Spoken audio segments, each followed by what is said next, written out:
Hello मेरे प्यारे छात्र एवं छात्राओं, कैसे हैं? आशा और उम्मीद करते हैं आप लोग अच्छे होंगे। आज हम जो है आप लोगों के बीच, आप लोगों के समक्ष जो है कि साइंस के बारे में जानकारियां देने के लिए आए हैं। साइंस यानी कि आप लोग समझते होंगे, साइंस मतलब होता है विज्ञान, है ना। तो विज्ञान क्या है? हाँ, विज्ञान का अर्थ क्या होता है? विज्ञान से हमें अपने जीवन जिंदगी में क्या सुविधाएं मिली है, सब के बारे में, इसके महत्व, लाभ, टोटल चीज़ों के बारे में हम लोग आज जानकारियां लेंगे। ले चलते हैं आगे। जैसे आप लोग देख रहे हैं कि यहाँ विज्ञान है। क्या है? विज्ञान। विज्ञान का अर्थ है ना, वी प्लस यानी कि जोड़ ज्ञान, यानी कि वी मतलब हुआ विशेष, है ना, और ज्ञान मतलब होता है जानना, है ना। यानी कि किसी भी चीज के बारे में विशेष ज्ञान को हम लोग विज्ञान कहते हैं। ये शॉर्टकट हुआ, यानी कि आसान भाषा में, आसान तरीका में, है ना। किसी भी चीज के बारे में विशेष ज्ञान को विज्ञान कहते हैं ना। अब देखिए, जैसे होता है कि साइंस शब्द की उत्पत्ति, हम लोगों ने यह चीज पढ़ते आए हैं कि साइंस साइंस साइंस होता क्या है और साइंस शब्द की उत्पत्ति हुई कहाँ से, इसके बारे में भी हमको जानना है सबसे पहले, है ना।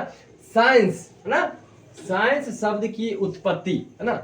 साइंस शब्द की उत्पत्ति लैटिन, यहाँ ध्यान देंगे, लैटिन भाषा के साइंटिया, है ना, साइंटिया से हुई है। कहां से हुई है? लैटिन भाषा के साइंटिया से, है ना। अब देखिए, साइंटिया का अर्थ, है ना, साइंटिया का अर्थ होता है टू नो। टू मतलब होता है विशेष ज्ञान, है ना, या जानना, है ना। अर्थात किसी भी चीज के बारे में विशेष रूप से जानकारी प्राप्त करना ही विज्ञान कहलाता है।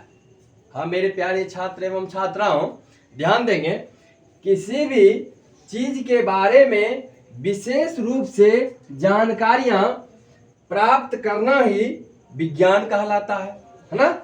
अब देखिए आगे, विज्ञान के जनक, हम लोग अगर विज्ञान के बारे में जान चुके हैं तो विज्ञान का जनक जो है, जनक यानी कि फादर्स ऑफ साइंस, है ना। आप देखिए, हम लोग जानेंगे आधुनिक खगोल विज्ञान के पिता, आधुनिक खगोल विज्ञान के पिता और आधुनिक भौतिकी के पिता के रूप में जाना जाता है अल्बर्ट आइंस्टीन। ध्यान देंगे, ये नोट करने वाली बात है, विशेष ध्यान देने वाली बात है। अल्बर्ट आइंस्टीन ने गैलीलियो को आधुनिक विज्ञान का पिता कहा, है ना। गैलीलियो को आधुनिक विज्ञान का पिता कहा। कौन? अल्बर्ट आइंस्टीन ने, है ना। अब देखिए अगला पॉइंट है गैलीली का जन्म। इनका पूरा नाम हुआ, आप लोग विशेष ध्यान देंगे, शॉर्ट में कहा जाता है गैलीलियो, लेकिन इनका पूरा नाम हो गया गैलीलियो। गैलीली का जन्म 15 फरवरी, ये पूछा जाता है ऑब्जेक्टिव में बार बार, विशेष ध्यान देंगे यहाँ मेरे प्यारे एवं छात्राओं। 15 फरवरी 1564 को इटली के, ध्यान देंगे, इटली के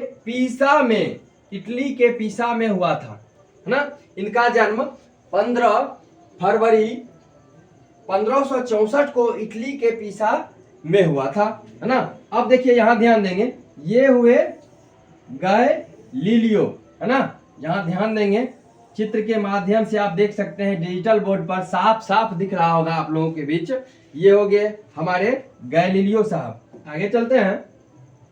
अब देखिए विज्ञान की परिभाषा, है ना, हम लोगों ने इससे पहले विज्ञान की परिभाषा जाने, बहुत ही आसान भाषा में, आसान शब्दों में, ये भी आसान है, लेकिन अलग अलग, है ना, भाषा और अलग अलग रूप में इसकी परिभाषा दिया गया है। कैसे दिया गया है, किन्होंने और कौन दिए हैं, हम लोग यहाँ चलते हैं, है ना। देखिए, जैसे आइंस्टीन के अनुसार, है ना, आइंस्टीन के अनुसार, किनके अनुसार? आइंस्टीन के अनुसार हमारे ज्ञान अनुभूतियों की अस्त, है ना, हमारे ज्ञान अनुभूतियों की अस्त, एक सेकंड ध्यान, थोड़ा समय लगेंगे और टेक्निकल प्रॉब्लम आने लगी है। और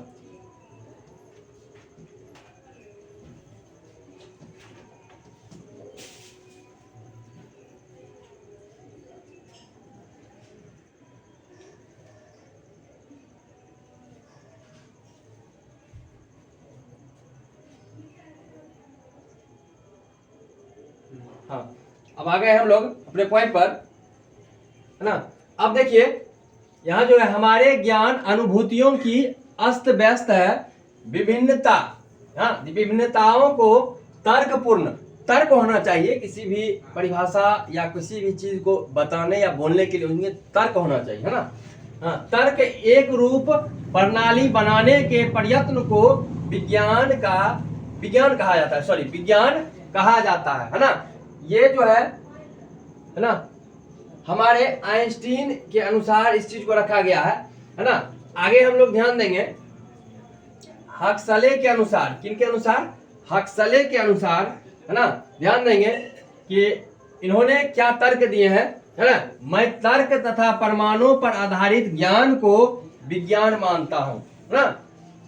आप देखिए ये हक्सले के अनुसार है कि मैं तर्क, है ना, तर्क तथा प्रमाण पर आधारित ज्ञान को विज्ञान मानता हूं, है ना। अब देखिए सभी का अपना अपना, सभी व्यक्तियों का अपना अपना राय होता है, अपना अपना विचार होता है, अपना अपना परिभाषा होता है। अब देख रहे हैं हम लोग आइंस्टीन के अनुसार अलग था, हक्सले के अनुसार अलग था, है ना।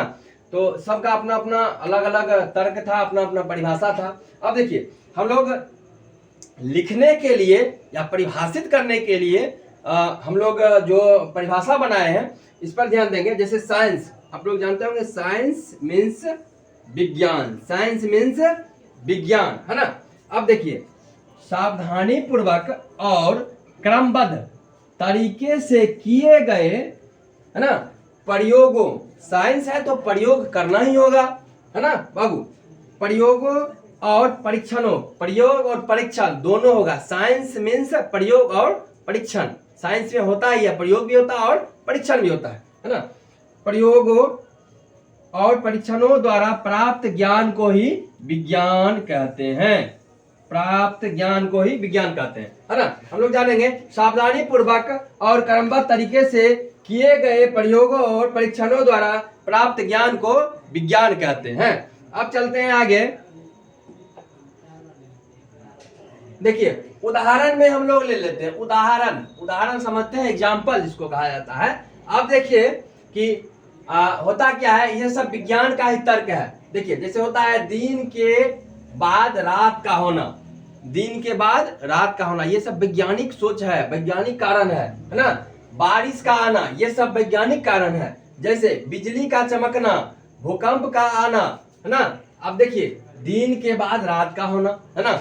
हमारी पृथ्वी क्या है, जो घूमती रहती है, अपने अक्ष पर मूव करती रहती है, घूमती रहती है। और सूर्य का प्रकाश जो है, जिधर सूर्य का प्रकाश, जैसे पृथ्वी घूम रही है और सूर्य का प्रकाश मान चलिए यहाँ से दिया गया पृथ्वी पर, जिधर से सूर्य का प्रकाश जहां पर पड़ेगी पृथ्वी पर, वहां क्या होगा, दिन हो जाएगा। और जिस जगह पर सूर्य की प्रकाश नहीं पड़ पाएगी वहां क्या होगा, रात होगी। तो साधारण सी बात समझना है, जहां जहां हमारी सूर्य की प्रकाश जो है हमारी पृथ्वी पर पड़ते हैं, वहां हम लोग वहां दिन समझते हैं और दिन होता है। और जहां सूर्य की प्रकाश नहीं पहुंच पाती वहां रात होती है ना। जैसे बारिश का आना, है ना, बिजली का चमकना, है ना, ये सब भूकंप का आना ना। ध्यान देंगे डे नाइट, जैसे कि डे होगा तो नाइट होगा, बारिश भी आ सकती है ना, बिजली चमक सकती है ना, ये चीज।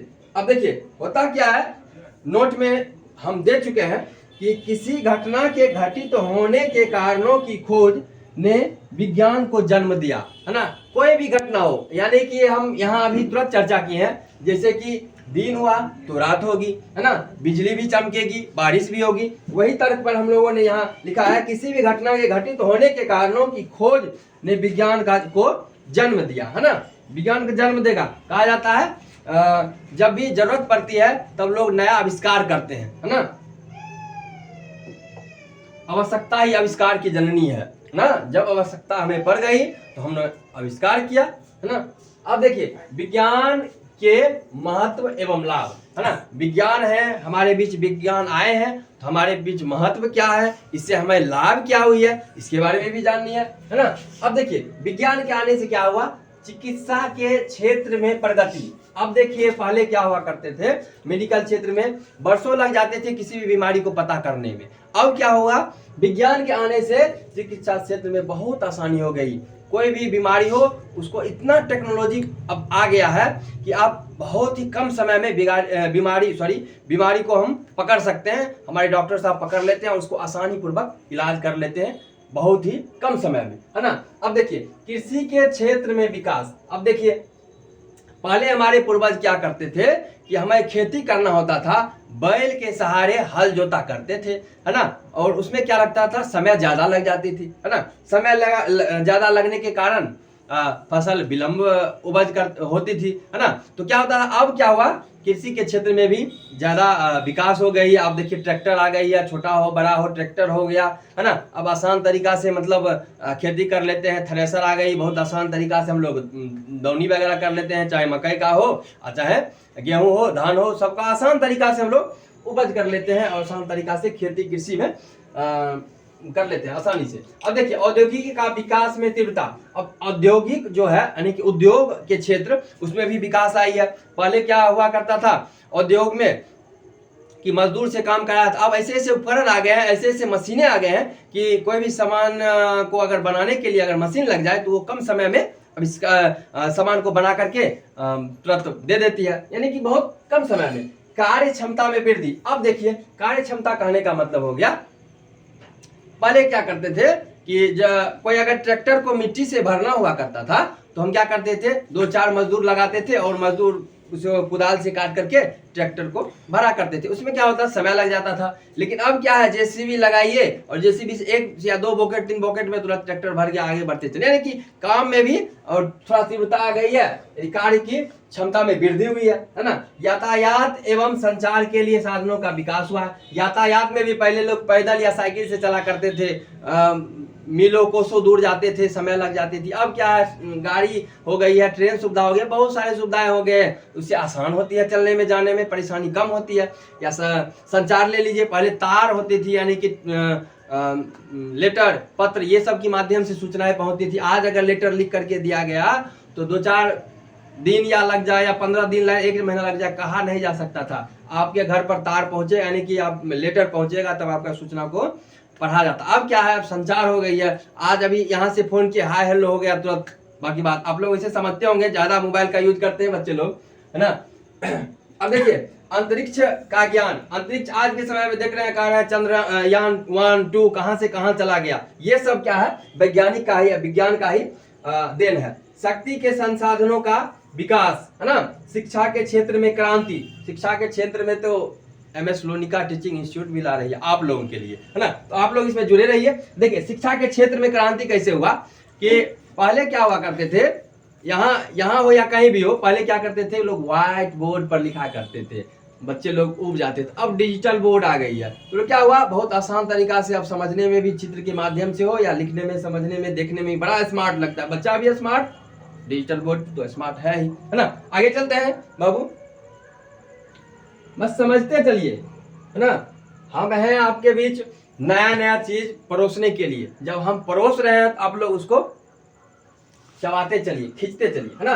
अब देखिए हम लोग तो विज्ञान के बारे में जाने बहुत अच्छा से। अब देखिए कभी कभी कोई क्वेश्चन ऑब्जेक्टिव में आ जाती है कि राष्ट्रीय विज्ञान दिवस, है ना, कहा जाता है राष्ट्रीय विज्ञान दिवस कब मनाया जाता है, क्वेश्चन रहती है ऑब्जेक्टिव में या सब्जेक्टिव में हो सकता है।